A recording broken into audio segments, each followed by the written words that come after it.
വാപ്പ തുടങ്ങിയ ഒരു കുഞ്ഞു പലഹാരക്കടയിൽ നിന്നും ലോക ബ്രാൻഡായിട്ട് മാറിയ MRAയുടെ ഒരു കുടുംബ കഥയിലേക്കാണ് ഇന്നത്തെ യാത്ര. ഇന്ന് എൻ്റെ കൂടെ MRAയുടെ ചെയർമാനും മുതലാളിയും അമരത്തിരിക്കുന്ന കുഞ്ഞുമതുക, ഗദ്ദാഫിക, നിസാർക്ക, സുഫാദ്, പിന്നെ പിക്ചറില്ലാത്ത മർഹൂം മജീദ് ക, പിന്നെ അയ്യൂബ് കാക്ക് ഇതിൽ പങ്കെടുക്കാൻ പറ്റിയില്ല. അപ്പോൾ എന്നിങ്ങനെ ഒരുപാട് പേരുടെ പ്രയത്നം കൊണ്ട് വളർത്തിയെടുത്ത ഈ ഒരു MRA എന്ന ബ്രാൻഡിൻ്റെ 60ാം വാർഷിക ആഘോഷ വേളയിലാണ് നമ്മളിപ്പോൾ നിൽക്കുന്ന ആ ഒരു സന്തോഷ സുന്ദര നിമിഷം. ആദ്യം ഞാൻ കുഞ്ഞുമുതുകാനെ പരിചയപ്പെടുത്താം. നിങ്ങൾ ഒരുപാട് ആള് കാണാൻ ആഗ്രഹിക്കുന്നുണ്ട്. കാരണം നിങ്ങളെ കേൾക്കലേ ഉള്ളൂ. MRA എന്നുള്ള 3 അക്ഷരം മാത്രമാണ് ജനങ്ങൾ കേൾക്കൽ. ഇതാരാണ് ഇതിൻ്റെ ഓണർ എന്നുള്ളത് കാണാൻ ആഗ്രഹിക്കുന്ന കേരളത്തിൽ ഒരുപാട് പേരുണ്ട്. അവർക്കൊക്കെ മുമ്പിൽ നിങ്ങളൊന്ന് പരിചയപ്പെടുത്തുവാനാ ഞാനിപ്പോൾ വന്നത്. അപ്പോൾ ഈ ഒരു സ്ഥാപനം നിങ്ങൾ തുടക്കത്തിൽ തന്നെ MRA തന്നെയാണോ ഇതിൻ്റെ പേര്? അതെ. അപ്പോൾ ആദ്യം തന്നെ ഒരു ബേക്കറി ഫീൽഡായിട്ടാണ് നിങ്ങൾ തുടങ്ങിയത്? ഫസ്റ്റിൽ ചെറുതായിട്ട് ഇല്ല, ബേക്കറി വാപ്പ തുടങ്ങിയത് അതിൻ്റെ കൂടെ 1965. 1965 ഇന്ന് 60ാം വാർഷികത്തിൻ്റെ സന്തോഷവേളയിലാണ്. അപ്പോൾ അന്ന് ഈ ബേക്കറി തുടങ്ങുമ്പോൾ നമ്മളെ പ്രൊഡക്റ്റ് എന്തായിരുന്നു? അന്ന് പറഞ്ഞാൽ ഈ പല ബിസ്ക്കറ്റ്, കൊള്ളി ബിസ്ക്കറ്റ്, ഉണ്ട biscuit, tea cake, cup cake, പിന്നെ ബാർലി ടീ ബിസ്ക്കറ്റ്. ഈ ഒരു പെരിങ്ങത്തൂരല്ലേ ഇതിൻ്റെ സ്റ്റാർട്ടിങ്? അതെ, 65 സ്റ്റാർട്ട് ചെയ്തു. ബാപ്പ തുടങ്ങി. അപ്പോൾ നിങ്ങൾ ബാപ്പാൻ്റെ കൂടെ ഉണ്ടാവില്ല? ഇല്ല, അന്ന് എനിക്ക് 5 വയസ്സാ. 5 വയസ്സ് ബാപ്പ തുടങ്ങുന്ന സമയത്ത്. അപ്പം നിങ്ങൾ എടുത്ത് തിന്നാൻ പോക്കെ ഉണ്ടാവാണ്. അപ്പം അതിന് ശേഷം നിങ്ങൾ ഏറ്റെടുക്കുന്ന എപ്പോഴാ? എനിക്ക് 13 വയസ്സുണ്ട്. 13 വയസ്സിലെ നിങ്ങൾ ഏറ്റെടുക്കാം? പഠിക്കുമോ? അതെന്താ അങ്ങനെ ഏറ്റെടുക്കാൻ കാരണം? ഉപ്പാന്ന് ഒറ്റക്കല്ലേ ഉണ്ടായുള്ളൂ. ഉപ്പാക്ക് ഹെൽപ്പ് ചെയ്യാൻ വേണ്ടി 13ാം വയസ്സിൽ നിങ്ങൾ ഷോപ്പിലേക്ക് കയറി. കറക്റ്റ്. അപ്പോൾ നമ്മളെ വീടുകളിലെല്ലാം എന്തെങ്കിലും ഒരു ചെറിയ ഫംഗ്ഷൻ, ഒരു നാടൻ ഭാഷയിൽ പറഞ്ഞ ഒരു കറുപ്പ് കൂട്ടൽ, അല്ലെങ്കിൽ ഒരു വീട്ടിൽ കൂടൽ, അല്ലെങ്കിൽ ഒരു കല്യാണം, ഒരു വീട്ടിലേക്ക് വേറൊരു വീട്ടിലേക്ക് പോകുമ്പോൾ അന്നത്തെ കാലത്ത് നമ്മളെ പല വീടുകളിലും എന്ത് ഫംഗ്ഷൻ ഉണ്ടെങ്കിലും പെരിങ്ങത്തൂർ MRAയുടെ കാജ, മണ്ട, കിണ്ണത്തപ്പം ഇതില്ലാത്ത ഒരു പരിപാടിയും നമ്മൾ ചുരുക്കം വീടുകളിലാണ് കാണലുള്ളൂ അന്നത്തെ കാലത്ത്. ഇതെങ്ങനെയാണ് ഈ ഒരു പ്രൊഡക്ഷൻ ഉണ്ടായ കുഞ്ഞുമുതുക? ഇതാരാ ഇത് പ്രൊഡക്ഷൻ്റെ ആൾ? നിങ്ങളാണോ അല്ല വേറെ ആരെങ്കിലും ആണോ? ഇതിന്റെ റെസിപ്പി?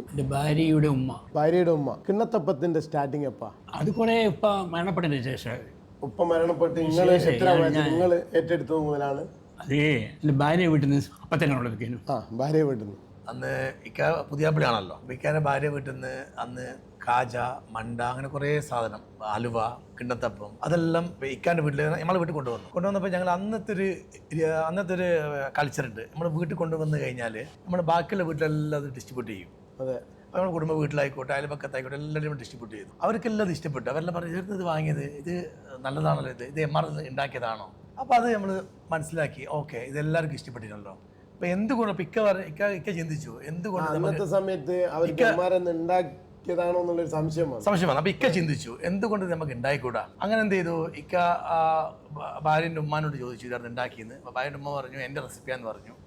അങ്ങനെ ആ റെസിപ്പി നമ്മൾ അന്നൊരു കുഞ്ഞാമീന എന്ന് പറഞ്ഞൊരു ഷെഫ് ഉണ്ടായിരുന്നു. നമുക്ക് ഒരു നമ്മളത് 10-20 വർഷമായിട്ട് ജോലി ചെയ്ത് ആളായിരുന്നു കുഞ്ഞാമീന എന്ന് പറഞ്ഞു. അങ്ങനെ അവർക്ക് ഇക്കാൻ്റെ ഭാര്യൻ്റെ ഉമ്മ റെസിപ്പി എല്ലാം കാണിച്ചു കൊടുത്തു. അങ്ങനെ പ്രൊഡക്ഷൻ തുടങ്ങി.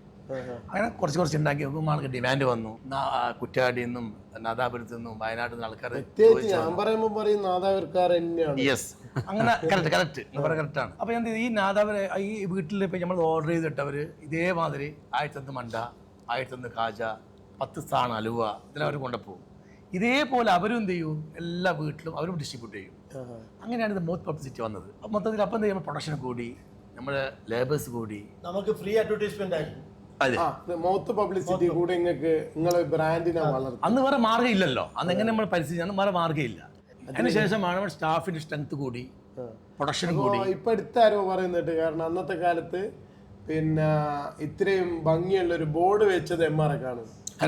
അന്ന് ബോർഡ് കാര്യങ്ങളൊന്നും ഇല്ലാത്ത സമയത്ത്. കറക്റ്റ്.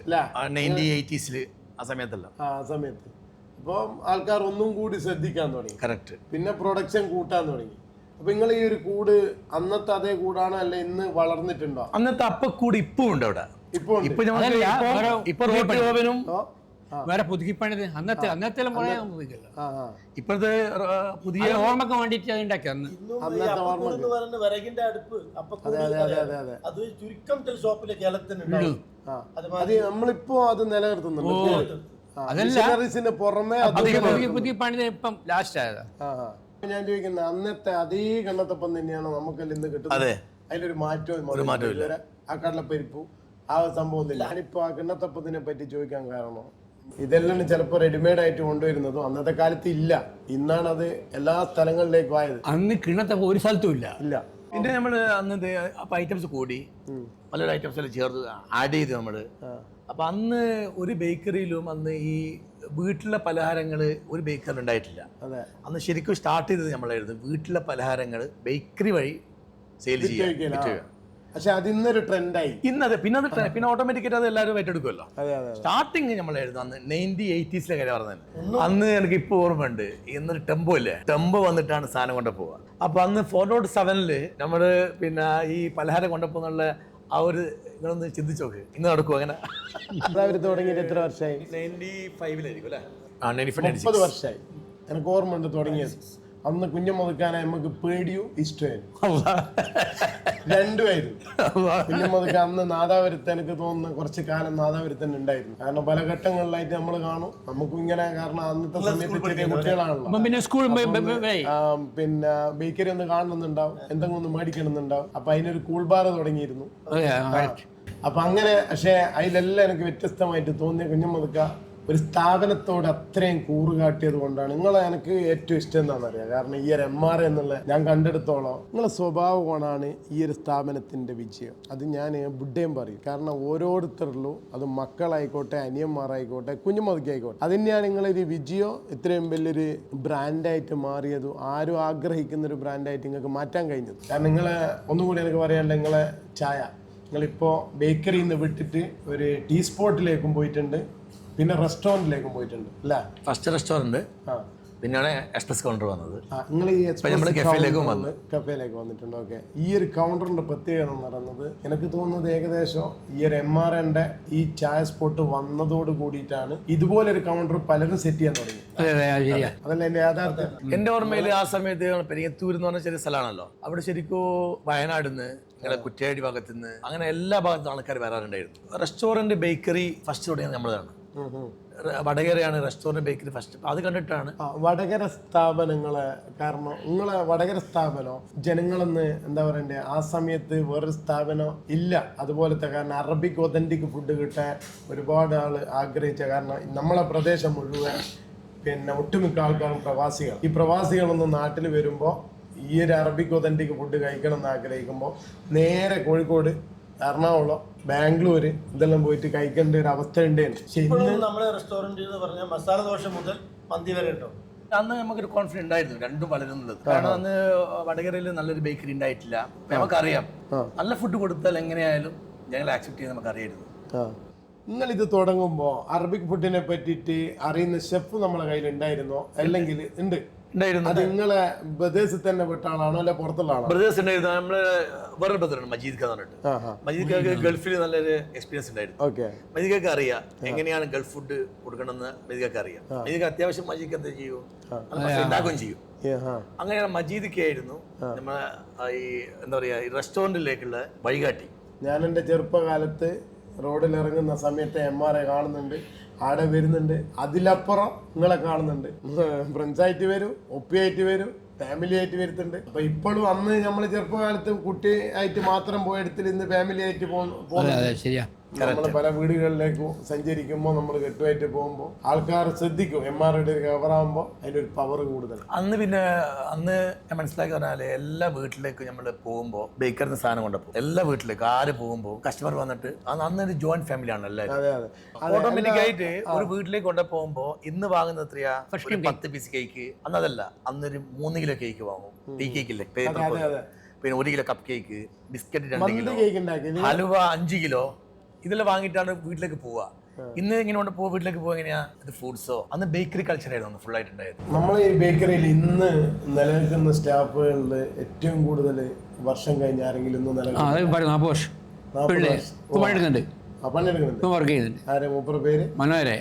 മനോഹരട്ടെ 40 വർഷമായി. ഇപ്പോഴൊന്നുമില്ല, ഇപ്പൊ മരണപ്പെട്ട ശേഷം വന്നതാ. ആ ഉപ്പാക്ക് ശേഷം നിങ്ങളെ കൂടെ വന്നു. മനോഹരനും പിന്നെ കുഞ്ഞാമി എന്ന് പറഞ്ഞ കുഞ്ഞാമിനിത്താണ്. കുഞ്ഞാമിനിത്തും മനോഹരനും ഫസ്റ്റ് സ്റ്റാർട്ടിങ് നമ്മളെ ഈ അപ്പത്തിരങ്ങൾ ഉണ്ടാക്കുന്നത് കുഞ്ഞാമിനിത്ത, ബേക്കറി ഉണ്ടാക്കുന്നത് മനോഹരനാണ്. തലശ്ശേരി ബേക്കറി തുടങ്ങിയ സമയത്ത് ആ ഒരു ബേക്കറിയിൽ ഇന്ന് വരെ ഒരു ബേക്കറി ഉദ്ഘാടനത്തിന് ഇതുപോലത്തെ ഒരു ജനത്തെ കണ്ടിട്ടില്ല. അത് ശരിയായിരുന്നു. അത് 1999 അന്ന് നമ്മൾ പിന്നെ ബേക്കറി തലശ്ശേരി ഓപ്പൺ ചെയ്യുമ്പോൾ അത് നമ്മൾ കേക്ക് ഷോ നടത്തിയിരുന്നു. കേക്ക് ഷോ അത് കേക്ക് ഷോയില് എല്ലാ വർഷത്തിൽ നടത്തുന്ന സംഭവമാണോ അല്ലെങ്കിൽ അന്ന് ഓപ്പണിങ്ങിന് വേണ്ടിയിട്ട് കേക്ക് ഷോ നടത്തിയതായിരുന്നു. അന്ന് കേക്ക് ഷോ നടത്തുമ്പോൾ നമ്മൾ അന്ന് തലശ്ശേരി കോപ്പറേറ്റീവ് ഹോസ്പിറ്റലിന്റെ ആ ഷേപ്പിൽ കേക്ക് ഉണ്ടാക്കിയത്, ഇന്ദിരാഗാന്ധി ഹോസ്പിറ്റലിന്റെ ആ ഷേപ്പിൽ അതിന്റെ അതേ തന്നെ. പിന്നെ താജ്മഹല്, പിന്നെ കുറെ ആക്ടർ മമ്മൂട്ടി, മോഹൻലാൽ, അങ്ങനെ കുറെ ആക്ടർമാരെ ഇതുണ്ടായിരുന്നു. അങ്ങനെ ഒരു കേക്ക് ഉണ്ടാക്കിയതാണോ അവര് അതേ മോഡൽ കേക്ക്, അവരെ മോഡൽ കേക്ക് ഉണ്ടാക്കി, അതെ പിച്ച കേക്ക് ഉണ്ടായി, പിന്നെ അതേ മോഡൽ കേക്ക് ഉണ്ടായി. നല്ല ആർട്ടിസ്റ്റ് നമ്മുടെ അടുത്ത്. അപ്പോ അത് വൻ വിജയമായിരുന്നു. അപ്പോൾ അത് അന്ന് തലശ്ശേരി ബേക്കറി മാത്രമേ ഉണ്ടായിട്ടുള്ളൂ. പിന്നെയാണ് തലശ്ശേരിയിൽ നമ്മൾ റെസ്റ്റോറൻറ്റ് സ്റ്റാർട്ട് ചെയ്തത്. അത് വിജയമായിരുന്നു, അതറിയാലോ. അതെ. ഇന്ന് എവിടെയുള്ള സ്ഥാപനങ്ങളുള്ള? നമ്മളിപ്പോൾ വടകര കഴിഞ്ഞിട്ട് നമ്മളിപ്പോൾ ഓൾറെഡി കണ്ണൂർ സ്റ്റാർട്ട് ചെയ്തു. കണ്ണൂർ റെയിൽവേ സ്റ്റേഷന്റെ ആ ബിൽഡിങ്ങിൽ സ്റ്റാർട്ട് ചെയ്തിരുന്നു. കണ്ണൂർ കഴിഞ്ഞാൽ പിന്നെ തുടങ്ങി നമ്മൾ തളിപ്പറമ്പ്, പഴയങ്ങാടി, മട്ടന്നൂർ, GCC അല്ലാതെ. നിങ്ങൾക്ക് ഏറ്റവും ഇഷ്ടപ്പെട്ട ഷോപ്പ് എവിടെയാണ്? എനിക്ക് ഏറ്റവും ഇഷ്ടപ്പെട്ട വടകരയാണ്. വടകര ഷോപ്പാണ്. കാരണം എന്ന് പറഞ്ഞാൽ വടകര ആണല്ലോ നമ്മള്. വടകര വേറൊരു പ്രത്യേകത ഉണ്ട്. കാരണം വടകര അന്ന് നിങ്ങൾ തുടങ്ങിയ സമയത്ത് ഈ ഒരു അറബിക് ഒതന്റിക് ഫുഡ് കിട്ടുക മാത്രമല്ല, നമ്മൾ എയർപോർട്ട് കോഴിക്കോടേ ഉള്ളൂ, കണ്ണൂരില്ല. അപ്പോൾ എയർപോർട്ടിൽ പോകുന്ന ഒരുപാട് കാസർഗോഡ് മുതൽ പിന്നെ നമ്മളെ നാട് അല്ലേ, മൊത്തത്തിൽ എയർപോർട്ട് വടകര ടച്ച് ആയിട്ടാണല്ലോ എല്ലാവരും യാത്ര ചെയ്യല്. അപ്പോൾ അവർക്കൊക്കെ ഒരു സ്പോട്ട് എന്ന് പറയുന്നത്, ഒരു ഫുഡ് പോയിന്റ് എന്ന് പറയുന്നത് വടകര MR ആണ്. കാരണം നല്ലൊരു ഫുഡ് കഴിച്ചിട്ട് നമ്മൾ വന്നവർ വീട്ടിലേക്ക് പോകുന്നവർക്ക്, കാരണം കൂടെ പോയിട്ട് അവിടെ നിന്ന് ഒരു ഫുഡും കഴിച്ച് പോകാമെന്ന് ആലോചിക്കുന്ന ഒരുപാട് പേരുണ്ട്. ആരെങ്കിലും ഒന്ന് യാത്രയാക്കാൻ പോകുന്നതിൻ്റെ മുമ്പേ വടകര MR കയറുക, ഫുഡ് കഴിക്കുക, പോവുക, അങ്ങനെ ഒരു ആക്സസും കൂടി അവിടെ ഉണ്ട്. അതുകൊണ്ടാണ് അത്രയും ക്ലിക്കാകാൻ കാരണം വടകരേൻ്റെ ഓരോ ഭാഗങ്ങളിലുള്ള ആൾക്കാരും, വടകര, നാദാപുരം, കുറ്റ്യാടി, പാറക്കടവ് എന്ന് പറയേണ്ട അങ്ങോട്ട് തിരുവള്ളൂർ, ആയഞ്ചേരി, ഈ ഭാഗങ്ങളിലോ 2-3 മണിക്കൂർ വെയിറ്റ് ചെയ്ത് നിന്നിട്ട് അറബിക് ഒതൻറ്റിക് ഫുഡ് കഴിക്കണം. പ്രവാസികളെല്ലാം ഒരുപാട് അതിനെന്ത് ചെയ്തിങ്ങനെ സ്വാഗതം ചെയ്തിട്ടുണ്ട്. കാരണം പ്രവാസികൾ നമ്മൾ വന്നു കഴിഞ്ഞാൽ പോകാനുള്ളൊരു റെസ്റ്റോറൻ്റ് ഇല്ല, നമുക്ക് അവിടുത്തെ ഫുഡ് കിട്ടണം എന്ന് ആഗ്രഹിച്ചിട്ട് ഇവിടെ കിട്ടുന്നില്ല. പിന്നെ പ്രവാസികൾ ഇത്രയും ഇത് ഏറ്റെടുക്കുവാൻ കാരണം എന്ന് വെച്ചാൽ ദിറംസ് ഒന്ന് കൺവേർട്ട് ചെയ്യവർ. അപ്പോൾ ഒരു 10-15 ദിറംസിന് ഇവിടെ ഫാമിലിക്ക് ഫുഡ് മേടിച്ചു കൊടുക്കാൻ പറ്റുന്നു. അതാണ് കൂടുതൽ നമ്മളെ നാടുകളിൽ ഇത് വളരുന്നത്. പക്ഷേ ഇന്ന് പല മേഖലയിലുമായി, എന്നിട്ടും MR ആയിട്ട് തന്നെ നിൽക്കുന്നുണ്ട്. കാരണം അത് നിങ്ങളെ ക്വാളിറ്റി നിങ്ങൾ എന്ത് ചെയ്യുന്നുണ്ട്, കീപ്പ് ചെയ്യുന്നുണ്ട്. GCCയിലെ തുടക്കം ഖത്തറിലായിരുന്നു. ഏത് വർഷം? 2011. ഒരുപാട് സ്ട്രഗിൾ എടുത്തിട്ടാണല്ലോ ആ ഷോപ്പ് മുമ്പോട്ട് പോയത്. അത് സ്റ്റാർട്ടിങ്ങിൽ നമുക്ക് വിസ, ഖത്തർ അറിയാലോ, ഇന്ത്യൻ വിസ വളരെ ഷോർട്ടായിരിക്കും. നമുക്കന്നൊരു 70 എംപ്ലോയീസ് വേണമായിരുന്നു. നമുക്ക് 34 വിസ പാസ്സായി. വൈഫിന്റെ നല്ലൊരു സപ്പോർട്ട് കിട്ടിയിട്ടുണ്ടല്ലോ. അന്ന് ആൾ പറഞ്ഞതുകൊണ്ട് വൈഫിനെ ക്യാഷ് ലഭിച്ചു, ഞാൻ കിച്ചണിൽ നിന്നു. അതെനിക്ക് തോന്നുന്നു അത് ചിലപ്പോൾ ഈ നമ്മളെ വടകര MRന്റെ സ്വാധീനമായിരിക്കും ചിലപ്പോൾ നമ്മൾ ഖത്തറിലേക്ക് പോകാൻ കാരണം ഗൾഫുകാരായിരുന്നല്ലോ മെയിൻ കസ്റ്റമർ വടകരയിൽ. അപ്പോൾ അങ്ങനെയാണെങ്കിൽ നമ്മൾ ഖത്തറിൽ വിസിറ്റ് ചെയ്തു. ഖത്തറിൽ നോക്കുമ്പോൾ നല്ല റെസ്റ്റോറൻ്റ് ഒന്നും ഇല്ല. അങ്ങനെ ഖത്തറിൽ ഫസ്റ്റ് സ്റ്റാർട്ട് ചെയ്യുന്നത് MR. GCCയിൽ ഇപ്പോൾ എവിടെയൊക്കെയാണ് സ്ഥാപനങ്ങൾ? ഇപ്പോൾ ഖത്തറിലുണ്ട്, പിന്നെ ഓൾറെഡി സൗദി ജിദ്ദയിൽ ഷർഫിയ, ഒമാനിൽ റൂബി, പിന്നെ അസൈബ, പിന്നെ ബഹ്റൈനിൽ മനാമ. കുഞ്ഞുമതൊക്കെ പോകണ്ട ഈ സ്ഥലങ്ങളെല്ലാം എല്ലാവരും പോകും. എല്ലാ സ്ഥലവും കാരണം സൗദിയിലാണ്. നമ്മളെ അറബിക് ഫുഡാണ് നാട്ടിലേക്ക് കൊണ്ടുപോകുന്നത്. നാട്ടിലേക്ക് അറബിക് ഫുഡ് കൊണ്ടുവന്നു, ഖത്തറിലേക്ക് നാട്ടിലെ ഫുഡ് കൊണ്ടുപോയി. നിങ്ങൾ അവിടെ മലബാരി ഫുഡാണോ കൂടുതൽ? അതെ. അന്ന് ഞങ്ങൾ തുടങ്ങുമ്പോൾ എനിക്ക് ഇപ്പോൾ ഓർമ്മയുണ്ട്, റോ മെറ്റീരിയൽ കുറേ ഭാഗം, എനിക്ക് തോന്നുന്നു ഒരു 40% റോ മെറ്റീരിയൽ കൊണ്ടുപോയത് ഇവിടെ നിന്നായിരുന്നു. ഇവിടെ നാട്ടിൽ നിന്ന് ഫ്ലൈറ്റ് വഴിയും ഷിപ്പ് വഴിയും നമ്മൾ അയച്ചിരുന്നു. അന്ന് കുറേ പ്രൊഡക്റ്റ് നമുക്ക് ഖത്തറിൽ കിട്ടിയിട്ടിരുന്നില്ല. ഇപ്പം നമ്മൾ ബിരിയാണി, കൈമ റൈസ് അന്ന് അവിടെ ഖത്തറിലെ സുലഭമില്ല. നമ്മൾ ഖത്തറിനെ പറ്റി പഠിച്ചു, അവിടുത്തെ പോയിട്ട് ബാക്കി റെസ്റ്റോറൻറ്റ് പോയിട്ട് ഫുഡ് കഴിച്ചു, മനസ്സിലായി നമുക്ക് എന്തുകൊണ്ട് നമ്മളെ ഫുഡ് ഇവിടെ കൊടുത്തുകൂടാ. കുഞ്ഞുമൊക്കെ ഈ ബേക്കറി ഫീൽഡിൽ ഇന്ന് വരെ കണ്ടതിൽ ഏറ്റവും ഇഷ്ടപ്പെട്ട ഒരു സാധനം എന്താ? അത് കപ്പയ്ക്ക് ടീ കേക്കല്ല,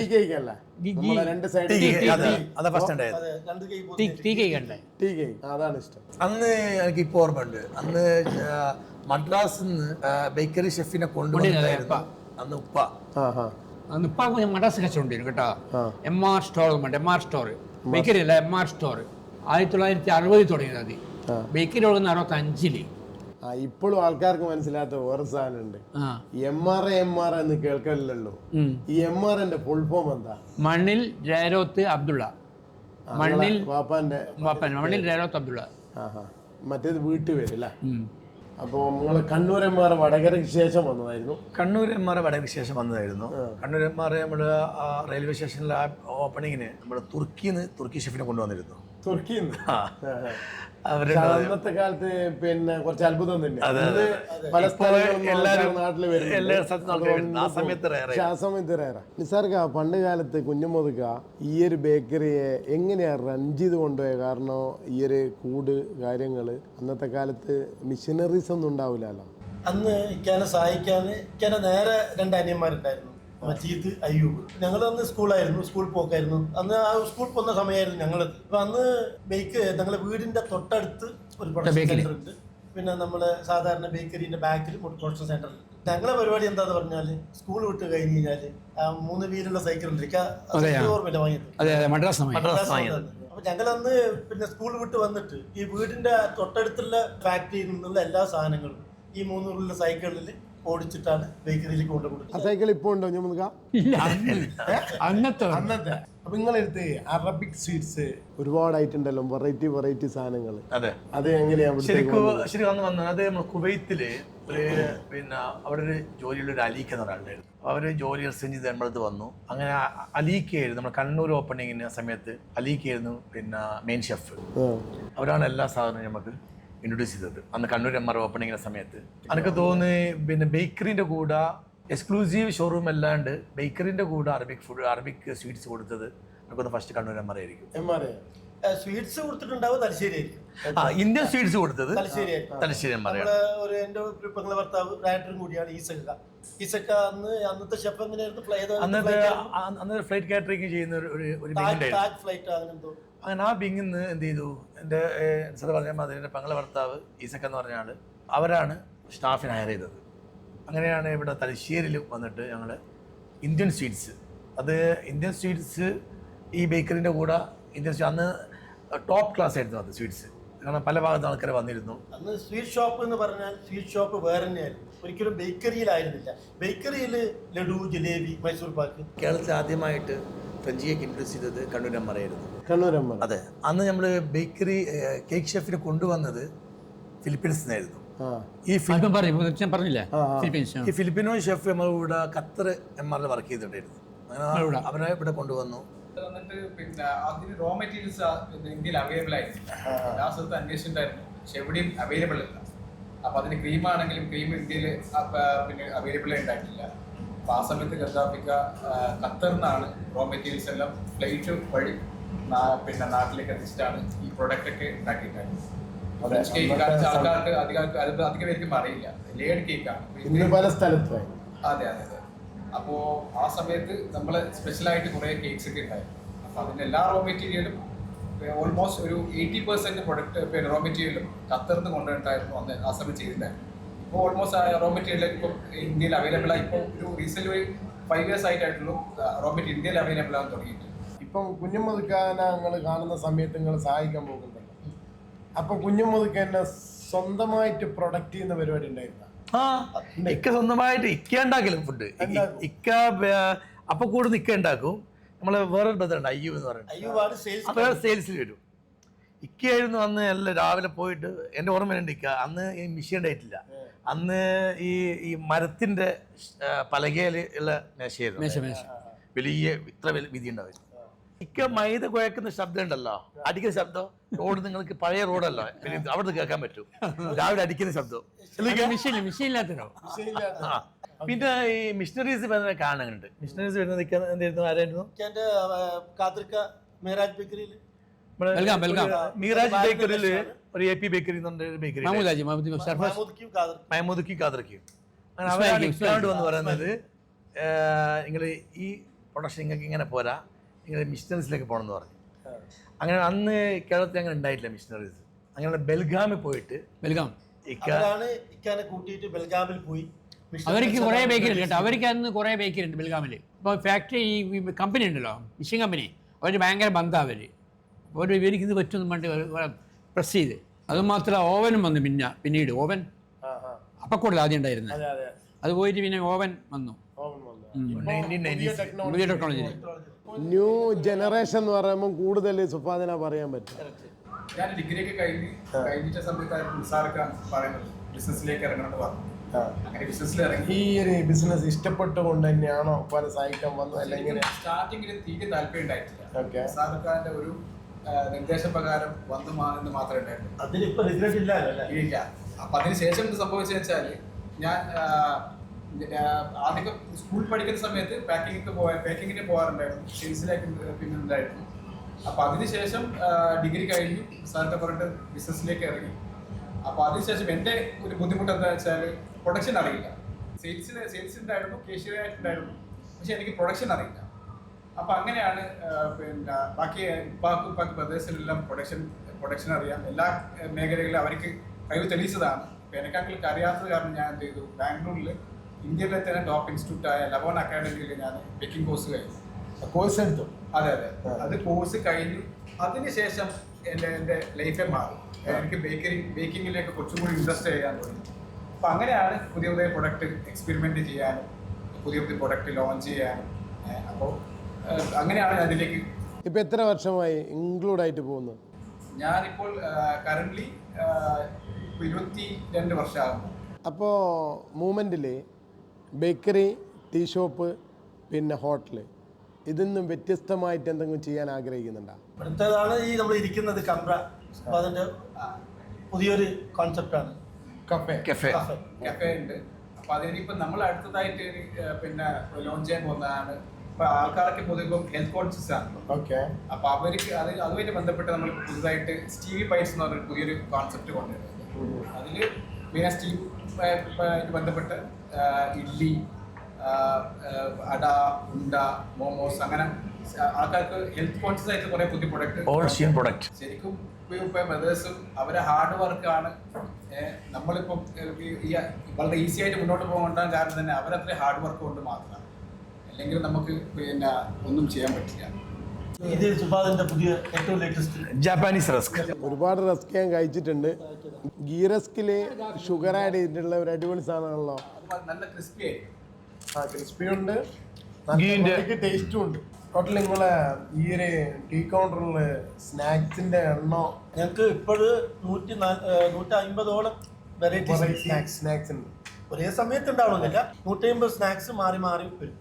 ഇങ്ങനെ ഒരു ഔട്ട്ലെറ്റിൽ എങ്ങനെയാലും ഒരു 3000 to 5000 സ്നാക്സ് ഉണ്ട്.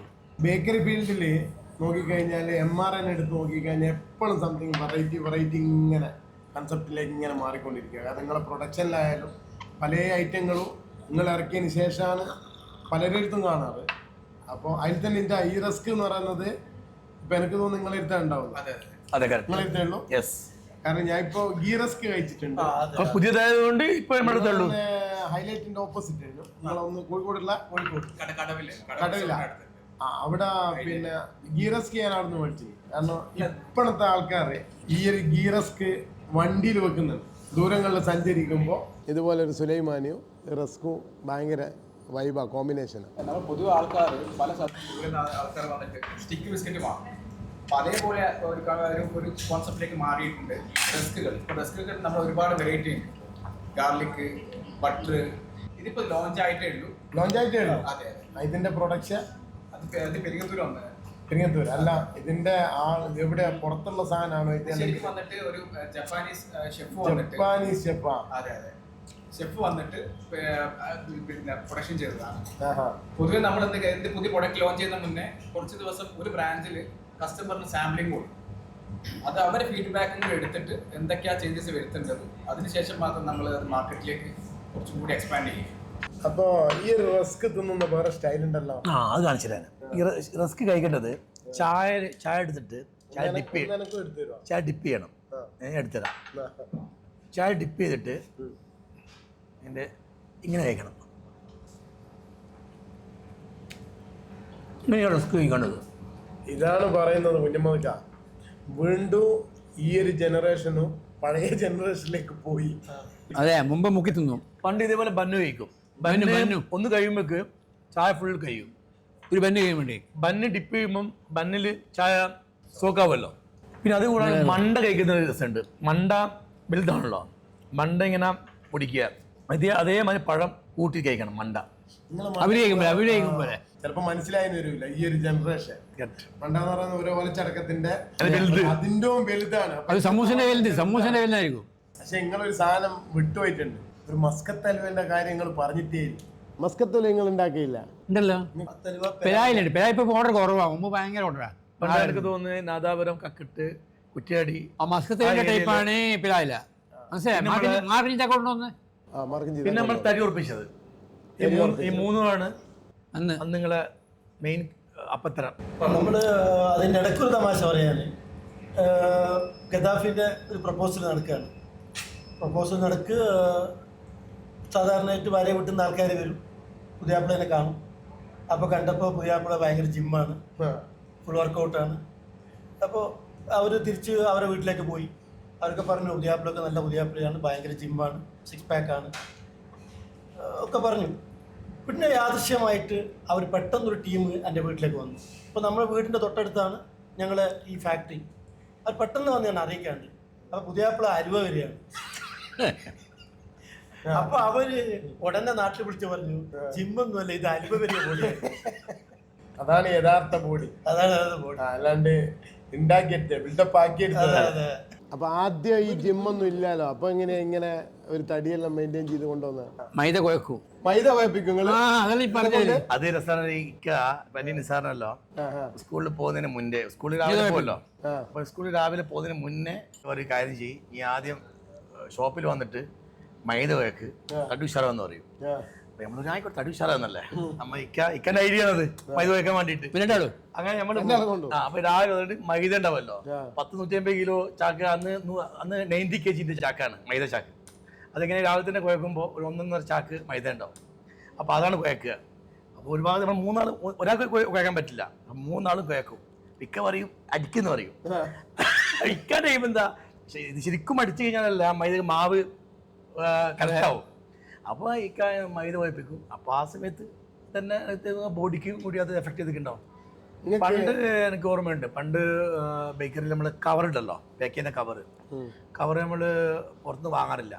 അല്ല, ഈ പേക്കിന്റെ കവർ എന്ന് പറയുമ്പോ നമ്മൾ അന്ന് MRI പേരടിച്ചിട്ട് തന്നെയാ ഫസ്റ്റ് നമ്മൾ കവർ ഒട്ടിക്കലാണ്.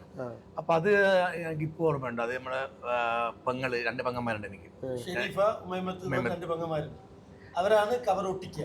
ഒട്ടിച്ചിട്ട് കറക്റ്റായിട്ട് ഇക്കാക്ക് കൊണ്ടു കൊടുത്തു കഴിഞ്ഞാൽ അതിന് പൈസ ഉണ്ടാകും. എനിക്ക് ഓർമ്മ ശരിയാണെങ്കിൽ ഒരു കവറിന് 1 പൈസയോ അങ്ങനെ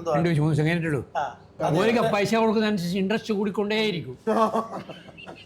ഇങ്ങനെ ഒരു സ്പീഡാക്കോ പോലെ വർക്കിൽ. ഞാനെല്ലാം സ്കൂളിൽ പഠിക്കുമ്പോൾ ശരിക്കും വലിയ ഭയങ്കര കാശുകാർ, വലിയ പൈസക്കാർ മക്കളൊക്കെ ഉണ്ടാവും. പക്ഷെ നമ്മളായിരുന്നു അന്ന് ഏറ്റവും വലിയ പൈസക്കാർ. കാരണം നമുക്ക് അന്നും സേവിങ് ഉണ്ട്. അന്നും നമുക്ക് ഓരോന്നിനും ഓരോ കണക്കാക്കിയിട്ടുണ്ട് ഈ പൈസ ഡ്യൂട്ടിക്ക്. നിങ്ങൾക്ക് ഈ ഏറ്റവും ഈ ബേക്കറിയോടാണോ ഏറ്റവും കൂടുതൽ ഇഷ്ടം, അല്ലെങ്കിൽ ഹോട്ടലിനോടാണോ, അല്ലെങ്കിൽ ടീ കൗണ്ടറിനോടാണോ? മൂന്നും ഒരേ ഇഷ്ടമാണ്. 3 ഇഷ്ടമാണ്. കാരണം 3-ലും 3